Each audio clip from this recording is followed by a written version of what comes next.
France and the European Union are mobilizing to secure access to Ukraine's valuable mineral resources. So you see, now you begin to understand why European countries has been sending billions of their taxpayers' monies to Ukraine, because nothing goes for nothing. And they know that at this point in time, many African countries are trying to do away with their colonial masters or pre-colonial masters, or the so-called audio independence givers. So you see that most of these European countries don't have any mineral resources, so that is why they cannot just let Ukraine go, and they are trying to do what they can to have their own share of these minerals. Despite pressure from Washington, which is pushing for mineral deals with Kyiv as a form of repayment for military aid. So at this point in time, this is supposed to serve as more eye-opener for more African countries to understand with utmost importance how African minerals are to this country.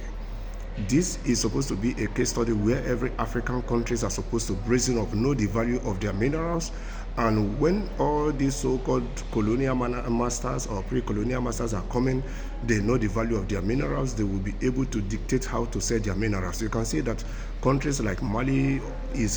fighting now to have access to its mineral. You can see that Burkina Faso have cut off a whole lot of license. Burkina Faso has even gone as far of building a gold refinery factory, which is going to provide a whole lot of jobs, because this was what some of our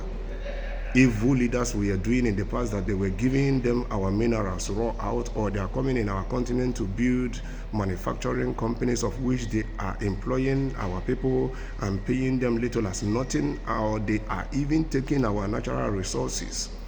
as raw materials out of our continent to their own continent to renew it, to refine it, or to produce it into a finished good, thereby producing jobs for their own people. So you can now see that with what is happening in today's world is beginning to expose the importance of Africa to the West or to European countries. Is beginning to expose that these people has been feeding all fat out of Africa for the past 140 years. The earlier African leaders begin to understand this and begin to brazen up, and more African countries continue to take completely total sovereignty of their country and begin to do the needful to secure their land, to secure their minerals, to dictate for themselves the better for African continent. It is only then that a formidable African continent will emerge that the West won't be able to contend with.